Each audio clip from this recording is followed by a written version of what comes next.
Nutrition चुनो।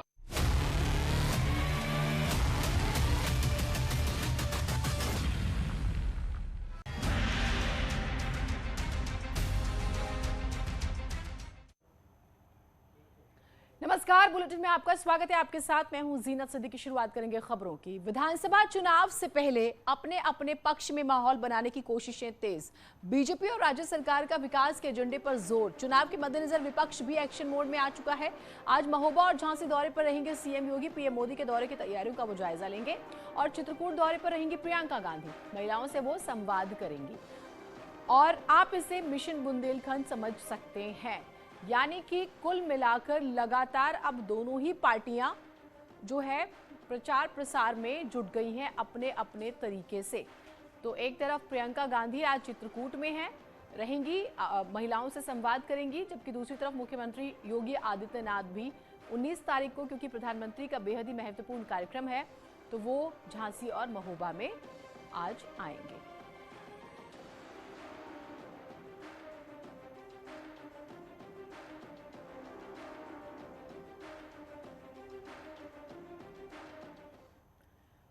और CM योगी ताबड़तोड़ दौरे कर रहे हैं, राज्य की जनता को विकास योजनाओं की सौगात दे रहे हैं। वही बीजेपी के पक्ष में माहौल बनाए रखने की कोशिशों में भी वो जुटे हुए हैं। इसी क्रम में सीएम योगी आज झांसी और महोबा के दौरे पर रहेंगे। सीएम योगी जो हैं सुबह 11:05 पर महोबा में अर्जुन बांध चरखारी जाएंगे, अर्जुन सहायक परियोजना का निरीक्षण करेंगे। इसके बाद वो सुबह 11:35 पर पुलिस लाइन पहुंचेंगे। सीएम सुबह 11:45 पर पीएम के दौरे की तैयारियों का जायजा लेने के लिए कार्यक्रम स्थल पर पहुंचेंगे। दोपहर 12:40 पर जो है महोबा से झांसी के लिए वो रवाना हो जाएंगे और फिर यहां वो पीएम मोदी के दौरे से पहले जलसा पर्व की तैयारियों का भी जायजा लेंगे। दोपहर 1:25 पर झांसी फोर्ट पहुंचेंगे और अधिकारियों जनप्रतिनिधियों के साथ बैठक करेंगे, क्योंकि 19 नवंबर को झांसी और महोबा के दौरे पर प्रधानमंत्री आने वाले हैं और आजादी के अमृत महोत्सव के मौके पर यह कार्यक्रम हो रहा है।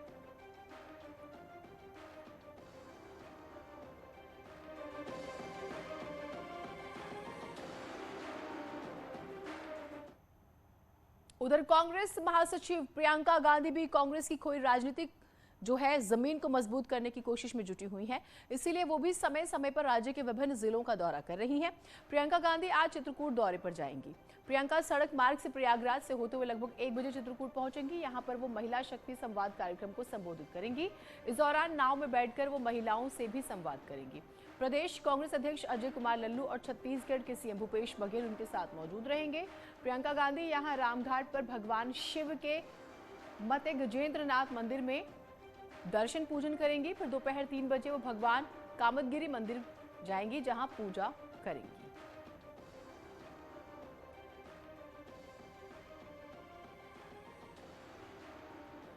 तो बेहद ही महत्वपूर्ण ये पूरा कार्यक्रम जो है, आप देखिए मुख्यमंत्री योगी आदित्यनाथ की भी अगर हम बात करें तो 3 दिन का जो ये पूरा कार्यक्रम हो रहा है, इसे बहुत महत्वपूर्ण माना जा रहा है, जिसे जलसा का बाकायदा नाम दिया गया है। अखिलेश हमारे साथ चित्रकूट से जुड़े हुए और अश्विनी हमारे साथ जो है झांसी से जुड़े हुए हैं। अश्विनी, सबसे पहले आप जो ये कार्यक्रम है आज का, इसके बारे में बताइएगा। मुख्यमंत्री कितने बजे तक पहुंचेंगे, क्या क्या कार्यक्रम है, कितने स्तर पर हो रहा है, बताइए। देखिए, आज से जलसा पर्व की ऐतिहासिक शुरुआत हो रही है। झांसी में 3 जगह पर इस पर्व की शुरुआत करने के लिए राजनाथ सिंह, देश के रक्षा मंत्री, आ रहे हैं। इसके साथ साथ मुख्यमंत्री योगी आदित्यनाथ का भी आज झांसी दौरा लगा हुआ है। सबसे पहले राजनाथ सिंह आएंगे, तकरीबन 12 बजे के आसपास झांसी आएंगे और इसी ऐतिहासिक मुत्ताकाशी मंच से एक ऐतिहासिक पर्व जलसा का उद्घाटन करेंगे, जो लक्ष्मीबाई के जन्मदिन के मौके पर मनाया जाएगा। आज तमाम कार्यक्रम इस मुत्ताकाशी मंच पर है, उद्घाटन होगा जलसा पर्व का। इसके अलावा हाथी ग्राउंड पड़ता है, जहां पर हथियारों की जो प्रदर्शनी है, सैन्य हथियारों की प्रदर्शनी है, वो लगाई जाएगी, जिसका भी अवलोकन राजनाथ सिंह करेंगे।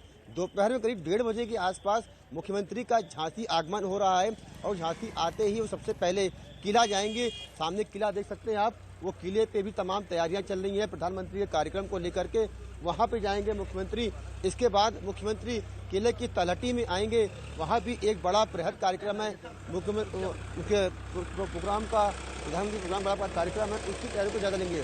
तो कहीं ना कहीं एक बहुत बड़ा आयोजन होने वाला है। जिसको लेकर के बहुत बड़े स्तर पर तैयारियां 3 दिन से की जा रही है। कार्यक्रम 3 दिन का होने वाला है, उसकी तैयारियां कई दिनों से की जा रही थी। तो आज से एक महापर्व की शुरुआत झांसी में हो रही है।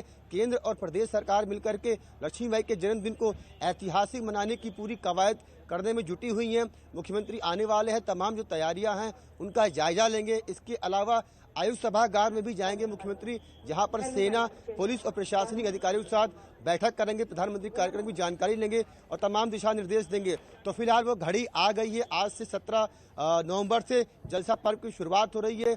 रक्षा मंत्री राजनाथ सिंह आने वाले हैं और इस पर्व की वो दीप जलाकर उसका पूरा उद्घाटन करेंगे। तो घड़ी समाप्त हो चुकी है, जलसा पर्व शुरू हो चुका है। अब देरी है केवल राजनाथ सिंह के झांसी में आने की। इसके अलावा मुख्यमंत्री भी दोपहर में आएंगे। तमाम जो तैयारियां हैं कार्यक्रमों की, उनकी जायजा लेंगे, स्थलीय निरीक्षण करेंगे। जी ठीक, बुंदेलखंड कितना महत्वपूर्ण है इसे समझा जा सकता है। चारों लोकसभा की सीटें बीजेपी के पास है और यहाँ की विधानसभाओं में 19 विधानसभाओं पर बीजेपी काबिज है। ये अभेद किला है, कोशिश यही है इसे बचाए रखा जाए। हमारे साथ अखिलेश सोनकर भी जुड़े हुए हैं चित्रकूट, क्योंकि आज प्रियंका गांधी यहां पर आ रही हैं। अखिलेश, क्या तैयारियां हैं, क्या कार्यक्रम है प्रियंका का, जरा बताइएगा हमारे दर्शकों को।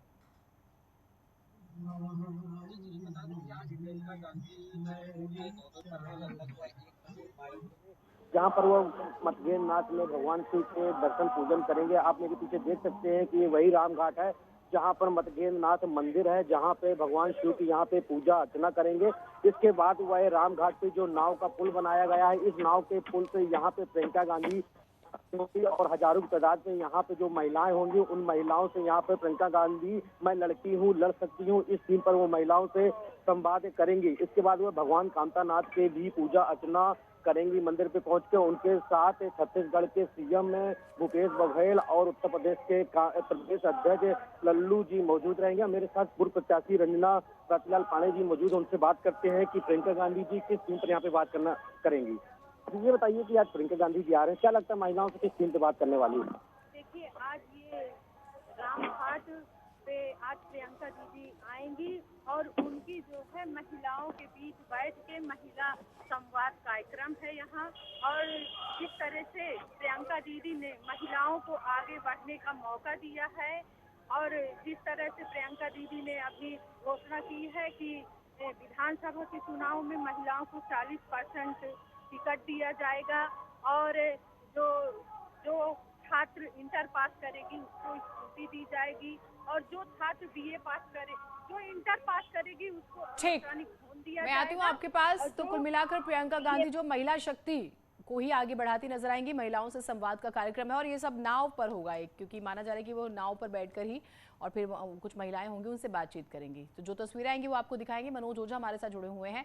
महोबा कितना तैयार है मनोज? क्योंकि देखिए, मुख्यमंत्री आए या प्रधानमंत्री आए, अपने आप में महोबा वासियों को भी उम्मीद हो जाती है कि आएंगे तो सौगात जरूर मिलेगी।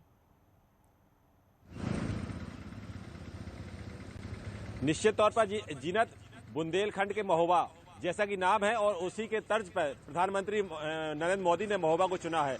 चूंकि ये वीर आला उदल की धरती है और इस पावन धरती से 2019 के लोकसभा चुनाव की शुरुआत नरेंद्र मोदी ने की थी। 3 तलाक का मुद्दा यहीं से उठाया गया था, इसी धरती से उठाया गया था। एक बार फिर वही मोदी मंच बनकर तैयार हो चुका है। आप मेरे और चारों तरफ देख रहे होंगे जिस तरह से लगातार होर्डिंग लगी हुई है और लोगों का उत्साह, एक जुनून है प्रधानमंत्री मोदी को देखने के लिए, उन्हें सुनने के लिए। चूंकि बुंदेलखंड राज्य की मांग भी बड़े जोर शोर से उठती रही है महोबा से ही, और जो लंबे समय से यहाँ पर तारा पाटकर समाज सेवी हैं, वो लगातार संघर्ष कर रहे हैं पृथक बुंदेलखंड राज्य की मांग को लेकर। मगर सबसे बड़ी बात जो है वो निकल के आई है कि प्रधानमंत्री नरेंद्र मोदी अर्जुन सहायक परियोजना, जो किसानों के लिए वरदान साबित होगी आने वाले भविष्य में, वो उसका लोकार्पण करने जा रहे हैं। इसको लेकर तमाम तैयारियां पूरी हो चुकी हैं और प्रधानमंत्री मोदी के द्वारा जिस समय इस पल को देखेंगे यहाँ के लोग, वो यादगार लम्हा होगा। जी ठीक। और इसे मिशन बुंदेलखंड समझिए, और कैबिनेट एक्सपेंशन जब सेंटर का हुआ था तो किस तरह से बुंदेलखंड को तरजीह दी गई थी वो भी समझा जा सकता है। 2 नेताओं का जिक्र जरूर कर देते हैं। भानु प्रताप वर्मा, उन्हें जिम्मेदारी मिली कैबिनेट में, और उसके बाद सांसद डॉक्टर वीरेंद्र कुमार को, जो कि टीकमगढ़, बुंदेलखंड की टीकमगढ़ सीट से जो है चुने जाते हैं। तो इसे आप समझ सकते हैं। तो ये बहुत महत्वपूर्ण है और ये पूरा कार्यक्रम हम आपको बखूबी बताएंगे। अब प्रदूषण पर बात कर लेते हैं। प्रदूषण पर आज भी सुप्रीम कोर्ट में सुनवाई है। सुप्रीम कोर्ट में सुनवाई से पहले वायु गुणवत्ता यानी कि एयर क्वालिटी प्रबंधन आयोग ने दिल्ली, हरियाणा, उत्तर प्रदेश, पंजाब राज्यों के साथ अपनी बैठक में AQI को नीचे लाने के लिए 10 तत्काल उपायों पर निर्णय लिया है। दिल्ली NCR में सभी शिक्षण संस्थान अगले आदेश तक बंद रहेंगे। NCR में 50% सरकारी कर्मचारी वर्क फ्रॉम होम रहेंगे।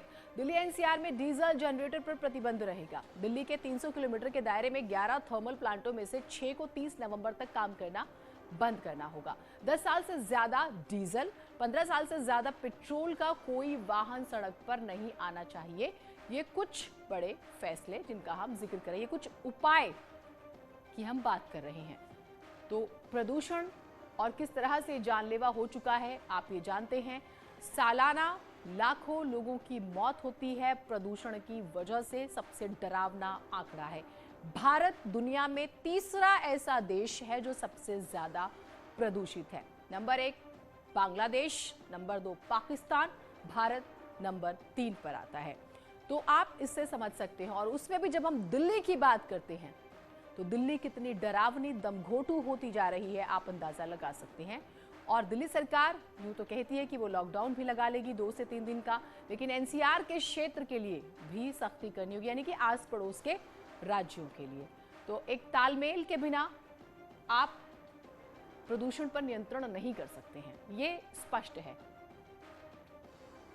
तो जो एयर क्वालिटी है उसका खास तौर से ध्यान रखना होगा, ये बहुत ज़रूरी है। आप जानते हैं जिन्हें सांस की बीमारी है, हमारे जो बच्चे हैं, हमारे जो बुजुर्ग हैं, वो ज़्यादा प्रभावित हो रहे हैं। तो बढ़ते प्रदूषण को देखते हुए प्रदूषण नियंत्रण बोर्ड ने इटावा में 145 ईंट भट्टों को बंद करने का निर्देश दिया। बोर्ड का कहना है कि 145 ईंट भट्टों को NOC नहीं मिली हुई है, लेकिन इसके बावजूद ये चल रहे हैं, जिससे प्रदूषण फैल रहा है। इस फैसले के बाद ईंट भट्टा चलाने वालों में हड़कंप मचा हुआ है।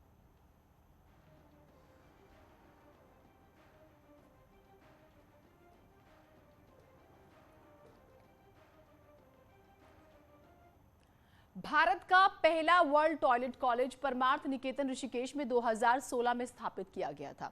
ये college racket and bankers world toilet organisation, Jagran Pahal और ग्लोबल इंटरफेथ वॉश अलायंस के मिले जुले प्रयास का एक नतीजा था। ये न केवल साफ सफाई से जुड़े लोगों को बेहतर काम करने में प्रशिक्षित करता था, बल्कि उन्हें पानी और साफ सफाई से लैस शौचालय को डिजाइन और निर्माण भी करना सीखकर छोटे उद्यमी बनने के लिए भी प्रोत्साहित करता है। परमार्थ निकेतन के स्वामी चिदानंद सरस्वती ने भी कहा है कि हमने बहुत से मंदिर बनवाए हैं, पर अब लोगों को शौचालय बनाने के लिए प्रशिक्षित करने की सख्त जरूरत है।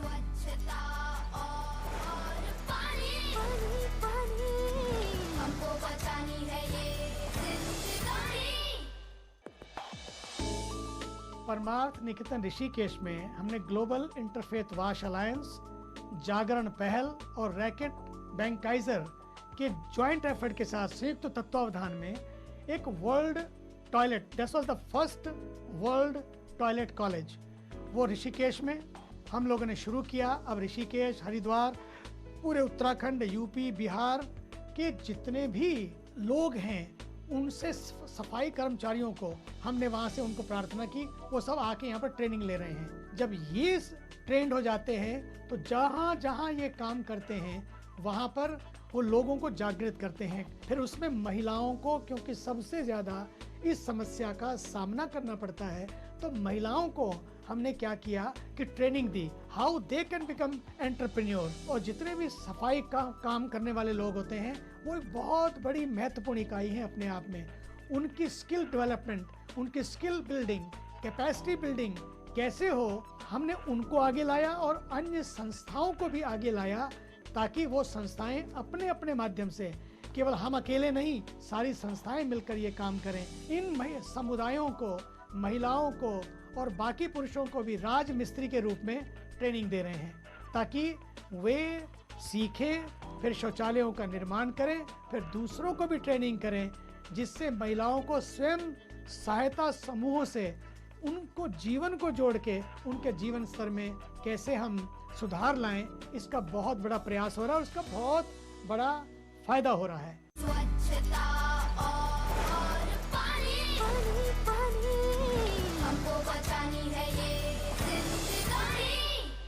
कार्यक्रम में लोगों की भीड़